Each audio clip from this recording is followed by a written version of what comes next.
آج 12 اکتوبر ہے اور 12 اکتوبر 1999 کو پاکستان میں آخری اعلانیہ فوجی بغاوت ہوئی تھی. ملک میں مارشل لا نافذ کر کے ایک منتخب حکومت کا تختہ الٹ دیا گیا تھا. تو 12 اکتوبر کے دن ہمیں 12 اکتوبر 1999 کا جو واقعہ ہے اس کو یاد رکھنا چاہیے، اس لیے کہ اب تو پاکستان میں مارشل لا نہیں ہے، لیکن کچھ لوگ جو ہیں وہ مارشل لا کو ہمیشہ یاد کرتے رہتے ہیں. اور ہم نے بھی اس آخری مارشل لا کو بار بار یاد کیا اور اس کے ایک اہم کردار کے ساتھ ہم نے گفتگو بھی کی. اور آج کل یہ جو اہم کردار ہے یہ مسنگ پرسن ہے، یہ لاپتہ ہو چکا ہے.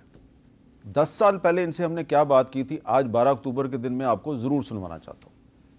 اکتوبر 1999 کا جو ملٹری کو تھا، جی، جو کارگل کا ایپیسوڈ ہے اس میں تو آپ کہہ رہے ہیں جی 4 جرنیل تھے، ان کو پتا تھا، باقی تو سب بے خبر تھے. لیکن اس میں تو جنرل صاحب آپ نے خود ہی لکھ دیا پیج نمبر 210 کہ یہ جو کو تھا اس کا پہلے سے پتا تھا جنرل مشرف کو، جنرل محمود کو، جنرل عزیز کو، D G M I general Ehsan ul Haq کو، راشد قریشی صاحب کو، اور آپ کو بھی پتا تھا. بلکہ آپ اس حد تک اس میں شامل تھے کہ آپ نے ایس ایس جی کے ساتھ مل کر ہیلی کاپٹروں کے ذریعے کو کرنے کا بھی ایک منصوبہ بنایا ہوا تھا. درست، بالکل درست. تو آپ سمجھتے ہیں کہ یہ آپ ایک بہت غلط کام کیا آپ نے؟ یہ اس وقت میں ایسا نہیں سمجھتا تھا.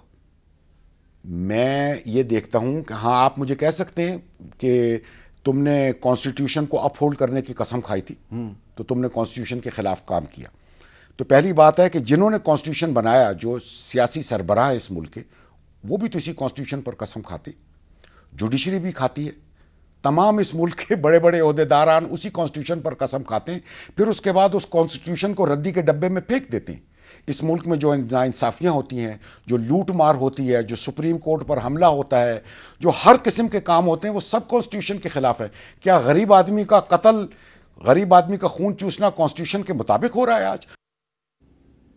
یہ جسٹیفائی کرنے کی انہوں نے کوشش کی. اب کیونکہ وہ مسنگ پرسن ہے، لاپتہ ہیں، ان کے بارے میں کچھ پتہ نہیں ہے. ان کی کتاب یہ خاموشی کہاں تک، جس کا میں حوالہ دے رہا تھا، وہ بھی مارکیٹ سے غائب کر دی گئی ہے. لہٰذا میں ان پہ تنقید نہیں کرنا چاہتا، لیکن آپ کو یاد یہ دلانا ہے کہ جو 12 اکتوبر 1999 کو جو مارشل لا لگا تھا اس کو ہماری اعلیٰ عدلیہ نے انڈورس کیا. اس میں جن لوگوں نے مارشل لا لگایا ان کو کوئی سزا نہیں دی. اور اس کے بعد جب 2007 میں دوبارہ انہی لوگوں نے پھر کانسٹیٹیوشن کو سسپینڈ کیا تو اس کے بعد جو ان پر مقدمہ درج ہوا تو اس کو بھی انجام تک نہیں پہنچایا گیا. اور جب ایک جج نے وہ فیصلہ لکھ دیا تو اس کو جو تحریک انصاف کی حکومت نے اس جج کو پاگل قرار دے دیا. بہرحال تو آگے چلتے ہیں. 12 اکتوبر سے آگے بھی بہت کچھ معاملات جو ہیں وہ گمبھیر ہو چکے ہیں، اور کل جو سپریم کورٹ آف پاکستان کے فل بینچ نے فیصلہ دیا ہے اس کے بارے میں طرح طرح کی تشریح کی جا رہی ہے. لیکن اچھی بات یہ ہے کہ جو مین پولیٹیکل پارٹیز کی جو لیڈرشپ ہے وہ اس فیصلے کو اپریشیٹ کر رہی ہے. تو اب سوال صرف یہ رہ گیا کہ اس فیصلے کا نواز شریف صاحب کو فائدہ ہوگا یا نقصان ہوگا. تو گفتگو کے لیے ہمارے ساتھ موجود ہیں جناب سلمان اکرم راجہ صاحب، کسی تعارف کے محتاج نہیں، ملک کے ممتاز ماہر قانون ہیں. بیرسٹر گور خان صاحب ترجمان ہیں، چیئرمین پاکستان تحریک انصاف کے. اور جناب بیرسٹر محسن شاہ نواز رانجھا صاحب پاکستان مسلم لیگ نون کے سینئر رہنما ہیں. سلمان اکرم راجہ صاحب، سب سے پہلے آپ یہ بتائیں کہ یہ جو کل فیصلہ آیا ہے، اس فیصلے میں ایک تو 10(5) کے ذریعے پریکٹس اینڈ پروسیجر ایکٹ جو اس کو برقرار رکھا گیا، لیکن جو 7(8) سے اس قانون کی ایک شق جو ہے اس کو اپروو نہیں کیا گیا، اس کا نواز شریف صاحب کو کوئی نقصان ہوگا یا نہیں ہوگا؟